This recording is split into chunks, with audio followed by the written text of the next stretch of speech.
दोस्तों, मैं हूं आपकी अपनी प्राची अधिकारी। आज जो मैं आपके समक्ष मुद्दा लेकर आई हूं वो बेहद हमारी गंभीर है और आस्थाओं से जुड़ा हुआ है। आपको पता होगा कि अली ज़फ़र अब्बास या अली अब्बास ज़फ़र, जिनका पहला नाम सुल्तान है, और ये वही हैं जिन्होंने सुल्तान मूवी किसी कुश्ती के जो खिलाड़ी थे उनके ऊपर बनाई थी, और इन्होंने सलमान खान को लीड में लिया था। अब मेरा ये आपको बताना है कि यही यही वे व्यक्ति हैं जिनकी वजह से आजकल काफ़ी बवाल मचा हुआ है।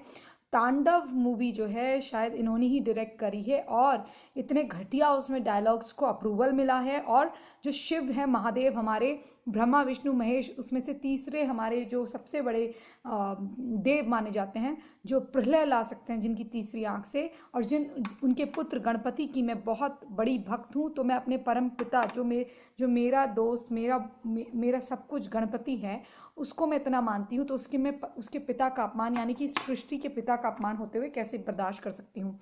हम किसी भी फील्ड से आते हैं, हम किसी भी तरह के परिवेश से आते हैं, लेकिन अगर हम सनातनी हैं तो हमारी आस्थाओं का आघात करने का किसी को हक नहीं बनता, और वो भी क्रिएटिविटी के नाम पर। अगर आपको कुछ हिस्टोरिकल फैक्ट्स के ऊपर मूवी बनानी है तो उसके ऊपर स्टडी करिए, लेकिन अगर आपको किसी के आराध्य के ऊपर मूवी बनानी है तो पहले समझ लीजिए, जब आपकी आस्था नहीं है तो आप मूवी क्यों बनाते हैं। आपने शिव को एक वैम्पायर की तरह नीली पट्टी प्लस के साइन पे जूते पहने हुए, त्रिशूल उठाए हुए दिखाया है। पहले तो आप गौ मांस खाने वाले या मीट खाने वाले मुंह से उनका नाम कैसे ले रहे हैं। और सबसे बड़ी बात, मांस हमारे वहाँ भी खाया जाता है, लेकिन कहा जाता है कि मांस खा के आप इस तरह से नहीं कर सकते। पहले पूजा करिए, और अगर ना खाएं तो ही अच्छा है, लेकिन अगर आपने खाना भी है, अगर नॉर्मल वाला जो चिकन वगैरह होता है वो खाना भी है, तो आप पहले अपने पूजा पाठ कर लीजिए, स्नान कर लीजिए। अगर स्नान कभी कभार नहीं भी करते तो अपने फ्रेश होकर, यानी कि हाथ मुंह धो के अच्छी तरह से ब्रश वगैरह करके आप तब पूजा करिए। उसके बाद आप, वो भी जब तब कोई आपको मेडिकल प्रॉब्लम हो या किसी कारणवश नहीं कर पा रहे हो, लेकिन उसके बाद आप खाना खाइए। ये नहीं होता कि आप पहले इस तरह की हरकत कीजिए। तो एक व्यक्ति जो गौ मांस खाता है, हिंदू धर्म की मजाक उड़ाता है, सीएए के प्रोटेस्ट में जाता है, वहाँ हिंदू विरोधी बातें करता है और भारत विरोधी बातें करता है, हिंदुओं के लिए बातें करता है। गौहर खान, इसमें जो एक और है गौहर खान, ये विशाल टंडन, एक जो बिग बॉस में पहले आए थे और उन्होंने बेहद नाम के सीरियल में भी काम करा था, जो लालजी टंडन एक गवर्नर हुआ करते थे, उनके पोते भी थे। जब उनकी मृत्यु हो गई तब पता चला कि ये लालजी टंडन के पोते हैं। तो गौहर खान ने जब उनको डेट करा तो उनको भी शर्त रखी थी कि आप हिंदू से मुसलमान बनिए। जितने गौहर खान की लाइफ में लड़के आए उनको उन्होंने मुसलमान बनाने की कोशिश करी, लेकिन वो स्ट्रांग थे अपने फेथ में, तो वो चेंज नहीं हुए, तो बाहर निकल गए। तो उनका हर्ष आपने देखा ही है, उनको कितना पिछाड़ा जाता अच्छी खासी शक्ल होते हुए भी। तो गौहर खान जो हिंदू विरोधी है और जो खाली अलतकिया करती है, अली अब्बास जो हिंदुओं से नफरत करता है, सलमान खान जो कहता है कि मेरी माता हिंदू हैं, हमारा परिवार मल्टी फेथ को मानता है, वो कहाँ मर गया। उसको तो बिग इंडस्ट्री का बिग बॉस कहते हैं ना, कि उंगली उसके इशारे में नचती है पूरी इंडस्ट्री। तो वो नहीं समझा सकता था कि मेरी माँ का पूर्व जो फेथ था वो हिंदू था, इसलिए मैं तो गणपति बापा की मूर्तियाँ उठा के घूमता हूँ, इनके बाप की मूर्तियां उठा के इनकी मूर्तियां उठा के घूमता है। गणपति बापा मोरिया कहता है, और कहता है हम सभी धर्मों को मानते हैं। तो भाई अपनी बहन को उसने अर्पिता खान क्यों लगाया, जो उसका नाम था वही रहने देता। और अगर वो पूजा पाठ उसके घर में करती थी तो उसने क्यों नहीं कहा कि तुम्हारा फला फला डायरेक्टर ऐसे बदनाम कर रहा है। क्रिएटिविटी के नाम पर आस्थाओं के साथ नंगा नाच नहीं करने देंगे तुमको, समझे। और अब वो दिन आ गया है जब मुझे लगता है ये हिंदुओं की उदारता को, जो उदासीन होकर हिंदू बैठे थे, चलो हमारे साथ क्या हो रहा है कि तो हम झेल लेते हैं, ऐसा जो 60 वर्षों से होता रहा, जो 800 वर्षों से प्रताड़ना सहते रहे, कहीं मानसिक गुलामी थी, और हमेशा ये कहा गया अरे आप तो प्राचीन धर्म के हैं, आपको क्या फर्क पड़ता है, हिंदू धर्म ऐसे थोड़ी ना खत्म हो जाता है, ये तो नहीं ना हो जाता है। इसकी आड़ में ये हमारी बदनामी करते रहे। उसके बाद क्या, हिंदुओं को भी आदत हो गई। लेकिन 2014 में जब हमने दिखाया, क्योंकि 70 सालों में तो हमारे वोट की पावर कुछ थी नहीं, बहुसंख्यक होते हुए भी हमारी कोई पावर थी नहीं। कभी आपने देखा है कोई ऐसा देश जहां बहुसंख्यकों की वोट की इज्जत ना हो, उनकी आस्था की इज्जत ना हो। भारत वो देश था जहां बहुसंख्यकों के वोट की और किसी भी बात की वैल्यू नहीं थी। यहाँ हमेशा अल्पसंख्यकों के अधिकारों को ही बड़ा माना गया और जो बहुसंख्यक हैं उनको नज़रअंदाज किया गया। लेकिन 2014 में हमने बता दिया कि बहुसंख्यकों के वोट की कीमत क्या है और वो चाहे तो देश की राजनीति का जो है नक्शा ही बदल सकते हैं। तो वो हमने करके दिखा दिया। तो अब हिंदू जाग चुका है और कुछ हिंदू अभी भी सो रहे हैं। कुछ ऋचा चड्ढा जैसे हैं, कुछ स्वरा भास्कर जैसे हैं, जिनके चक्कर किसी धर्मांध से चले हुए हैं, तो उसकी आड़ में वो बाहर से हिंदू नाम रख के अंदर से वो जिहादन बनी हुई है और जिहादियों की अम्मा भी बनने वाली हैं और कल परसों को किसी की चौथी पांचवी बीवी बनेंगी, रखेल भी बनेंगी, रंडिया भी बनेंगी। वो तो है ही, दुबई में नाच करके आती हैं। तो इन लोगों पर रोकथाम लगाने के लिए अब इनको रोड में पकड़ के जूते मारना बहुत जरूरी हो गया है। मैं समस्त हिंदू भाइयों से निवेदन करती हूँ कि जहां ये हरामी के पिल्ले आपको रोडों में दिखें, जहां इन कुत्तों को आप रोडों में पाएं, वहां इनको पकड़ के मारिए और ये बताइए इनको कि तुम चार्ली हेब्दो उसके नाम पर कर देते हो, मोहम्मद के नाम पर, जिसकी आज तक तुमने फोटो नहीं देखी। एक कार्टून बनाता है कोई, तो इस्लाम तुम्हारा इतना कमजोर था कि एक कार्टून से तुम्हारा वो हो गया। और तुमने कभी मोहम्मद की फोटो देखी? हमको दिखा दो। अरे किसी ने अगर एक चित्र बना दिया तो चित्र से तुम्हारा इस्लाम इतना कमजोर था। तुम वो लोग हो जो मोहम्मद हुसैन, जो हुसैन था, ये MF हुसैन, जब हमारी दुर्गा माता की नंगी मूर्तियां बनाता था, कलाकृतियां बनाता, चित्रण करता था, नंगा चित्रण, कहते थे वाह क्या आर्ट है, और उस MF हुसैन को बढ़ावा देते थे, उसको पुरस्कार देते थे।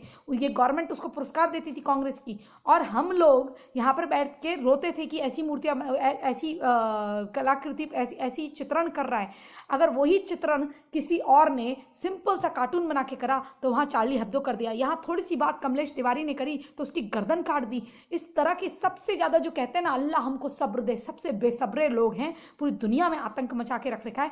और अगर कुछ लोग ये कहें कि हम ऐसे नहीं हैं और वो प्रूफ दें, चोट मारेगा एक आदमी, एक मुसलमान चोट मारेगा, दूसरा एडवोकेट बन के आएगा, तीसरा सोशल एक्टिविस्ट बन के आएगा, एक कहेगा तुम्हारे साथ गलत हुआ, दूसरा उससे लड़ेगा, उन तीनों से लड़ेगा, और ये ऐसे ही अपना जो है एजेंडा साधते रहेंगे। हिंदू मूर्ख चूतिया बन के हाँ कहेगा हाँ हाँ भैया ये तो ऐसे नहीं है, ये वाले ऐसे हैं, ये वाले ऐसे हैं। इस तरह की हिंदू जो है मूर्ख बनता रहेगा। अब हिंदू को मूर्ख बनना बंद करना होगा। अगर आपका कोई शत्रु भी है, उसके साथ भी, अगर हिंदू कोई आपका शत्रु भी है तो उसके साथ भी आप लड़ाई मत करो। और अगर आपको लगता है कोई हिंदू मूर्खता कर रहा है तो उसे नज़रअंदाज कर दो। लेकिन अगर कोई हिंदू लड़की या लड़का ये इस्लामी एजेंट बन के, जिहादी एजेंट बन के काम करता है तो उसको सबक सिखाने का भी समय आ गया है। क्योंकि अब एक तरफा सेकुलरिज्म को नहीं सहना चाहिए। एक हाथ से केवल टेबल पटका जा सकता है, एक हाथ से सर फोड़ा जा सकता है, दो हाथ से ताली बजाई जा सकती है। तो ये ताली दो हाथ से नहीं बज रही है, बहुत समय से ये ताली एक हाथ से बज रही है। अब या तो एक हाथ से सर फूटेगा या एक हाथ से टेबल लेके खोपड़े में मारी जाएगी। बीच चौक में इन लोगों को मार मार के अधमरा कर देना चाहिए। और कोई कहे कानून हाथ में लेने की बात कर रही है तो मैं ऐसी चीज़ों को बिल्कुल नहीं मानती। मैं न्यायपालिका का सम्मान करती हूँ, लेकिन धर्म वो है, लोग जो कहते हैं कि देश सबसे बड़ा है, धर्म नहीं। तो मैं उनको बताना चाहती हूँ 26 राष्ट्र हमने, जो बुत परस्तों को मार मार के बोलते हैं ना कि मूर्ति पूजक, वो हम ही थे। हमारे 26 राष्ट्र हम खो चुके हैं। अब हम अपने भारत को ऐसे धूमिल होते हुए, कचड़े का डब्बा बनते हुए, अफगानिस्तान सीरिया बनते हुए नहीं देख सकते। जो राष्ट्र हम लोगों ने छोड़े पहले वो क्या थे, आज वो क्या हो गए। अच्छा, एक 75 का एग्जाम्पल लीजिए। 75 90 ज़्यादा दूर मत जाइए। 1975 में ही अफगानिस्तान पे औरतें छोटे छोटे कपड़े पहनकर घूमा करती थी। मेरा मतलब ये नहीं है कि छोटे छोटे कपड़े पहनने से बहुत वो हो जाते हैं, पर इतनी वहाँ खुलापन था। और वो अफगानिस्तान, चलिए मैं और प्राचीन में जाती हूँ, जहाँ बौद्ध जो भिक्षु हैं, बौद्ध अनुयायी हैं, वो मेडिटेशन चलाया करते थे। आज उसका हाल देख लीजिए। अगर आप नहीं चाहते आपके भारत का हाल ऐसा हो, ये बौद्धिक जिहाद बंद होना चाहिए, जो मानसिक जिहाद है। जितने मेरे संघ के साथी हैं वो जानते होंगे कि बौद्धिक का मतलब क्या होता है। किसी को लेक्चरबाजी देते रहो, अच्छी चीज़ों की लेक्चर दोगे तो अच्छा बनेगा, अच्छे पाठ्य बताओगे, अच्छे लेसन बताओगे तो अच्छा बनेगा, उसका बौद्धिक अच्छा होगा, मानसिक विकास होगा। लेकिन अगर उसे जिहाद और इस तरह की हरकत बताते जाओगे और महादेव का ऐसे अपमान करते जाओगे तो कुछ मूर्ख हिंदू ऐसे भी होंगे जो उसको बड़ा लाइट लेंगे। अगर आपने मुनव्वर फारूक का देखा होगा तो फ्रंट रो में बैठ के सीता के मामले में वहाँ हिंदू बैठ के तालियां बजाते थे, और हिंदू वो जो हरामी हिंदू थे वो ही उनको हायर करते थे। ऐसे एजेंडे को फलने फूलने मत दो, वरना तुम अपनी माँ का मजाक उड़ाते हुए अपनी बहन के बलात्कार की साजिश होते हुए अपने सामने देखोगे, और एंड में तुम हाथ की तालियां बजाते रह जाओगे और वो तुम्हारा जीजा बन निकल जाएगा। ठीक है, ऐसे लव जिहाद और ये सबको प्रमोशन देना बंद करो। ऐसी फिल्मों के माध्यम से देश में सांप्रदायिक हिंसा और हिंदुओं को उकसाने की जो चीज़ें हैं वो बंद करी जाए। मैं प्राची अधिकारी भारत सरकार से निवेदन करती हूँ कि ऐसे लोगों पर सामाजिक धार्मिक आस्थाएं भड़काने के तो लगे ही लगे, हमारे महादेव का अपमान करने पर इनके भी सर कलम करने का हुक्म सरकार सुनाए। ऐसा कानून भी बनना चाहिए। क्या कानून सिर्फ एक का हो सकता है कि एक अगर इस्लाम की बेइज्जती भी करेगा, कुरान की बेइज्जती भी करेगा? आप सोच सकते हैं कि एक हाथ में उसके त्रिशूल की जगह कुरान होती और एक हाथ में वो महादेव का नाम ना लेके टोपी लगा के कहता मैं मोहम्मद हूँ और ऐसे कुरान के पन्ने पढ़ता, तो ये लोग सह पाते? जब आप दूसरे की बात नहीं सह पाते तो आप हमारी चीज़ों में उंगली क्यों करते हैं? आपको अपनी वेब सीरीज बनानी है, आप अपनी रंडियों को लेकर एक दूसरे से सेक्स करते हुए दिखाते हो, अब इससे ज़्यादा क्या दिखाओगे? अब जिन औरतों को कहीं काम नहीं मिल रहा वो वेब सीरीज में घुस रही हैं और घटिया से घटिया स्तनपान करते हुए वेब सीरीज बना दे रहे। कल कोई ये गेनिज्म यानी कि आदमी आदमी के साथ, औरत औरत के साथ सेक्स करते हुए ये बढ़ावा दे रहे हैं, इतने नंगी पने के काम कर रहे हैं, हर चीज़ में इनका जिहादी इन्वॉल्व होता है। इस एजेंडे को बंद करवाइए, वरना ये भारत को ले डूबेंगे।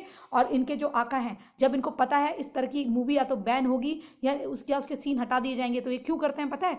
क्योंकि अगर मूवी का ट्रेलर भी आ गया जिसके चक्कर में बवाल होगा, तो उससे ही अगर कोई सांप्रदायिक घटना हो जाए तो वहाँ पाकिस्तान में बैठे इनके जो खाड़ी देशों में बैठे इनके एजेंट हैं, जिनके पास उम्रा और मक्का मदीना का जो पैसा है 8-8 16-16 लाख जो जाता है भारत से सब्सिडी प्रति व्यक्ति का, उनके पास इतने पैसे हो चुके हैं हराम के कि वो सोचते हैं कि अब मज़े लेने के लिए इनको लड़ाओ मराओ और हम जो है हिंदुओं का नरसंहार होता हुआ देखें, क्योंकि हिंदू जो है वो तो कदम उठाने वाले नहीं। तो इस तरह की जो इनकी भावनाएं हैं उनको मैं बहुत अच्छी तरह समझती हूँ। जिहादी एजेंटों को आप अलर्ट रहिए और अब मत सहिएगा, बिल्कुल मत सहिएगा, जो हो पड़े वो करिए, लेकिन अब तैयारी रखिए मित्रों। जय जय हिंद, जय जय भारत, वंदे मातरम, जय जय श्री राम, हर हर महादेव, ओम गण गणपतये नमः।